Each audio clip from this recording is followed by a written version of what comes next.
বন্ধুরা কি করছো? তোমাদের সকালের ব্রেকফাস্ট হয়ে গেছে। আমি এখন তোমাদের সামনে নিয়ে এসেছি পটল আলুর ডালনা রেসিপি। তখন আমি দেখাচ্ছি তোমাদেরকে পটল আলুর ডালনাটা কিভাবে করা হয়। পটলটাকে ভালো করে ছুলে নিয়েছি আমি, চেষে না, ছোকলাগুলি ভালো করে ফেলে দিয়ে এরকম ছোট ছোট করে আস্তে আস্তে রেখেছি, আর বড়গুলোকে এরকম টুকরো টুকরো করে কেটেছি। আর আলুটাকে এরকম করে কেটে আগে আলুটাকে একটু সেদ্ধ করে নিয়েছি, তারপর নুন হলুদ দিয়ে আলু পটলটাকে কড়া করে ভেজে নিয়েছি। তারপর কড়াইটা বসালাম, ডালটা হাতটা একটু ধুয়ে নিই। হ্যাঁ, কড়াইটা গরম হচ্ছে, তেলটা দিয়ে দিই। যে এরকম পরিমাণ তেল খাও সেরকম পরিমাণে তেল দিয়ে করবে। আর এটা আমি সাদা তেলেই করছি, যদি তোমরা কেউ লাল তেলে খাও সেটা তো খেতে পারো। এখানে 3-4টে তেজপাতা দিচ্ছি, নিরামিষ আলুটার মতো নিরামিষ আলু পটল হবে। আর এখানে দিয়েছি কাঁচা লঙ্কা বাটা, আর একটু আমরা একটু ঝাল খেতে ভালোবাসি বলে একটু গুঁড়ো লঙ্কা দিয়েছি। যারা ঝাল না খাও তারা গুঁড়ো লঙ্কাটা দেবে না। আর এখানে জিরের গুঁড়ো, ধনের গুঁড়ো, হলুদ, আর এখানে একটু নুন দেব, নুন, আর আদা বাটা দিয়েছি।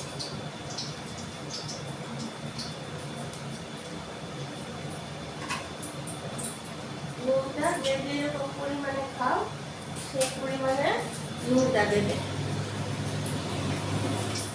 যে পরিমাণে খাবে সেই পরিমাণে দেবে। এখন আমি দেখাচ্ছি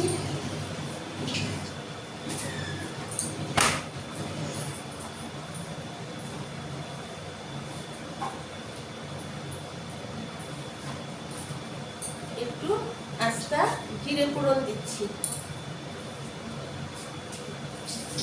যখন তেজপাতাটা কালো হয়ে যাবে,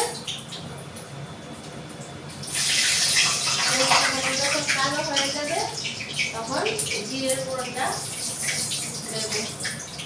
ফোড়নটা যখন ভালো করে একটু কালো হয়ে যাবে জিরেটা, এই মশলাটা আমি দিয়ে দিচ্ছি। মশলাটা এখন ভালো করে কষিয়ে নিচ্ছি,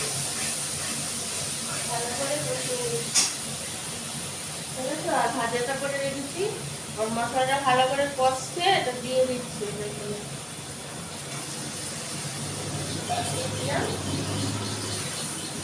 ভালো করে কষানো হচ্ছে, ভালো করে কষানো হচ্ছে। তারপর এখানে আমি একটু ঝুল দিয়ে দেবো।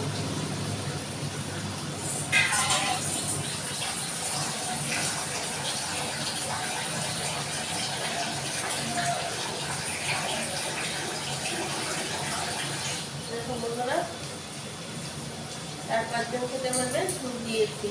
সেই বেশি তেলটেলা ঝুলো ভালো লাগবে না, আর বেশি মাখো ভালো লাগবে না, মিডিয়াম হবে। আলুটার মাঝে আমি ঝুলটা দিয়ে দিলাম,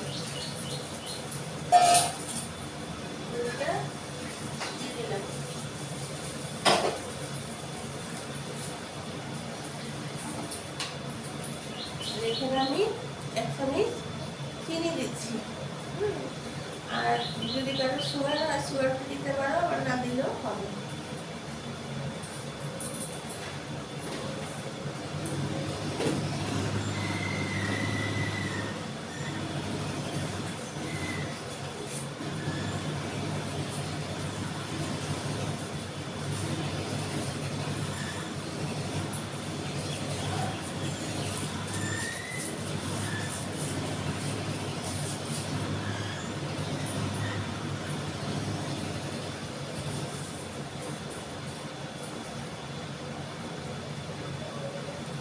দেখো এখানে ছোট চামচে 2 চামচ গরম মশলা দিয়ে দিচ্ছি, কারণ ডালনার মধ্যে একটু গরম মশলা না দিলে এটা খেতে ভালো লাগবে না।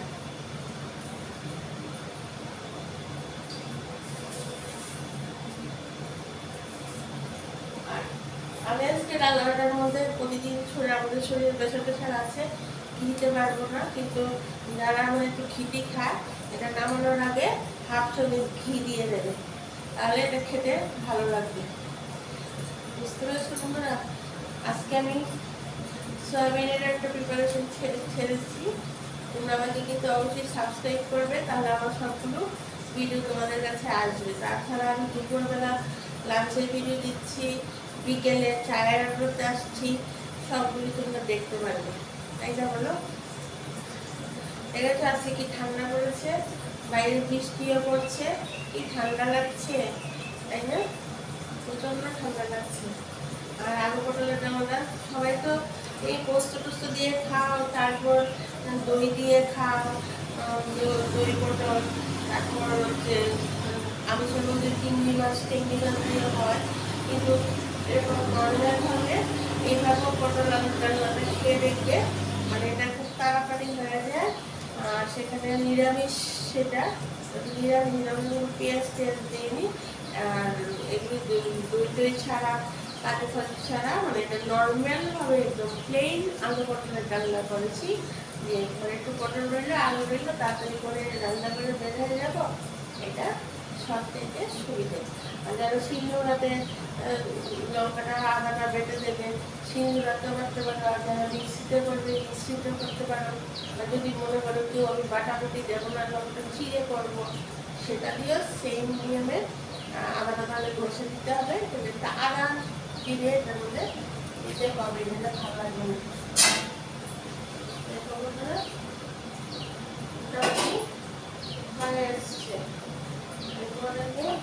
এখনই রান্নাটা দেখাবো, তবে এখন একটু ঝোল ঝোল থাকবে। আমি এখন দেখিয়ে দিচ্ছি, তোমরা যদি কেউ মনে করো এটা একটু মাখো মাখো ভাবে নামাবে, আলু আছে তো এটা মাখো মাখো ভাব হয়ে যাবে, তাহলে সেটা একটু মাখা মাখো। আর কেউ যদি ভাবে এটা আমি ঝুল ঝুল খাবো, যে যেটা ভালোবাসো সেটাই নামাবে। আমি দেখিয়ে দিচ্ছি পটলের ডালটা কীরকম হয়েছে। আর আমি কিন্তু পটলটাকে ছুলে দিই, কারণ এটা হলে এরকম পেশে দিলে কসকস কসকস করে।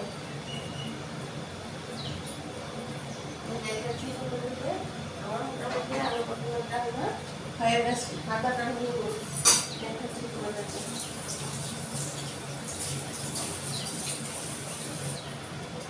তোমার মোটামুটি আলু পটলের ডালনা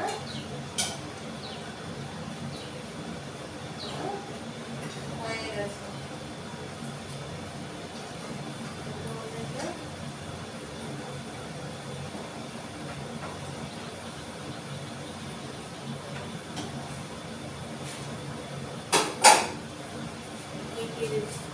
এই দেখো বন্ধুরা, আমার আলু পটলের ডালনা হয়ে গেছে। তোমরা এভাবে একদিন খেয়ে দেখো, ঠিক আছে? রেখে আসছি।